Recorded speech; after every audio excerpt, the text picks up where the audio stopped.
Hello. हाँ भाई। Hello everyone.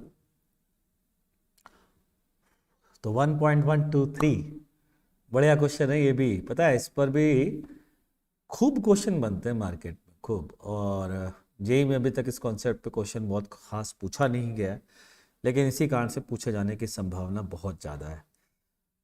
तो और इसमें गलतियां भी बहुत करते हैं बच्चे। व्हाट, जैसे क्वेश्चन क्या है बताता हूँ, है ना। क्वेश्चन पढ़िए आप लोग, मज़े लीजिए क्वेश्चन पढ़ करके, और मैं तब तक आपको बताता हूँ क्यों गलती होती है इस क्वेश्चन में बहुत सारी। तो बच्चा ये है फ्लोर और ये है M1, M2 ले लेता हूँ इसको। ये है M1। कॉफिशेंट ऑफ फ्रिक्शन जो है ना बच्चों, दोनों जगह है K और K।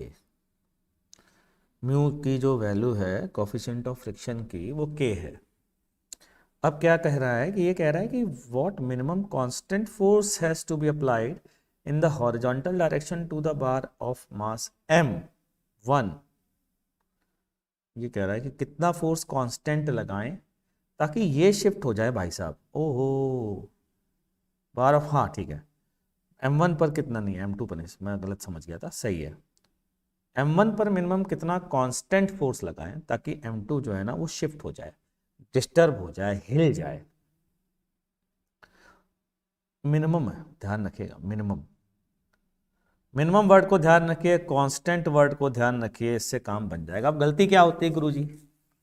गलती ये होती है कि लोग कहते हैं कि अरे इसमें कौन सी बड़ी बात है यार, भाई ये वाला फोर्स जो है वो के एक्स के बराबर हो जाए, ये वाला फोर्स जो है वो के एक्स जो है जब म्यू M2G के बराबर हो जाएगा तो ये स्लिप जो है, हम इसको म्यू ही लेते हैं यार, वरना के स्प्रिंग कांस्टेंट है और हम स्प्रिंग कांस्टेंट के लेंगे तो अभी म्यू बाद में वैल्यू डाल देंगे, ठीक है। हाँ, तो x की वैल्यू म्यू M2G/K। और गुरुजी ये अगर x की वैल्यू है तो इसका FBD बना लीजिए, ये हो जाएगा F, ये हो जाएगा KX, और पीछे की ओर आ जाएगा म्यू MG। तो F की वैल्यू आ जाएगी KX मतलब mu M2G plus mu M1G। ये लीजिए साहब, ये आ गया आंसर। अब यहाँ गलती है, गलती क्यों है? बहुत मजेदार बात है भाई। गलती क्या है, ध्यान से सुनिएगा। गलती ये है कि जो कांस्टेंट लिखा है ना ये बवाल कर देगा। सर गुरुजी ये कैसे बवाल कर देगा भाई? ये बवाल ऐसे कर देगा कि जिस समय आपने कांस्टेंट फोर्स लगाया, जिस समय इस पर एफ नेट 0 होगा उसके पहले स्प्रिंग फोर्स तो छोटा होगा ना, लेकिन एफ तो कांस्टेंट है तो एफ तो उतना ही रहेगा, यानी कि इसका एक्सीलरेशन होगा। और इसका एक्सीलरेशन हुआ तो बच्चों यहाँ तक आते आते इसके पास वेलोसिटी होगी नॉन जीरो, और अगर वेलोसिटी नॉन जीरो तो यहाँ रुकेगा ही नहीं, यहाँ रुकेगा ही नहीं। तो आपने जो कहा कि इसी जगह पर आपने जस्ट इक्विलिब्रियम तक पहुंचने पे आंसर बता दिया, जबकि अभी तो ये और खींचेगा, अभी तो ये और खींचेगा। तो बताओ बच्चों कब तक खींचेगा? जब तक फोर्स जीरो नहीं हो जाता या जब तक वेलोसिटी जीरो नहीं हो जाती? वेलोसिटी जीरो, तब तक ये चलता रहेगा जब तक इसकी वेलोसिटी जीरो नहीं हो जाती। उससे ज्यादा नहीं जा पाएगा, इसकी गारंटी है। तो उस जस्ट मूव कराने के लिए मिनिमम फोर्स की अगर बात करें तो लिमिटिंग केस, तो जिस समय इसकी वेलोसिटी जीरो हो बच्चों उसी समय भाई साहब जो है ये चल दे तो अपना काम बन जाएगा। समझ में आया? ये बहुत इंपॉर्टेंट है, ध्यान रख लेना। तो इक्विलिब्रियम पर नहीं करनी है कंडीशन, कहाँ लगानी है? Velocity zero. और वेलोसिटी जीरो होने की बात है किसी लोकेशन पर तो क्या लगानी चाहिए बच्चों? Work energy theorem.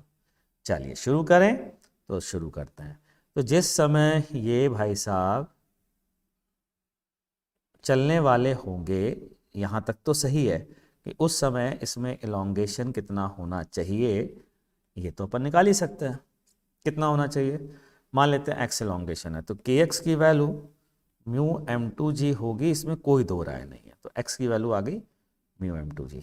लेकिन लेकिन लेकिन ये जो यहाँ से यहाँ तक ये पहुँचे हैं, इस जगह से इस जगह तक जो पहुँचे हैं, यहां से यहां तक work done by all force किसके बराबर होगा? तो इनिशियल काइनेटिक एनर्जी जीरो और फाइनल भी जीरो, क्योंकि हमने अभी भी डिस्कस किया है जहां पर वेलोसिटी जीरो होगी वहां तक देखना है।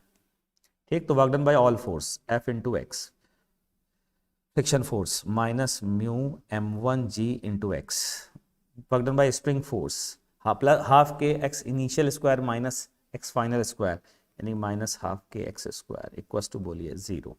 एक x गायब हो गया, यानी कि x बराबर जीरो वाला सोल्यूशन हम यूज नहीं कर रहे हैं। क्यों नहीं कर रहे हैं?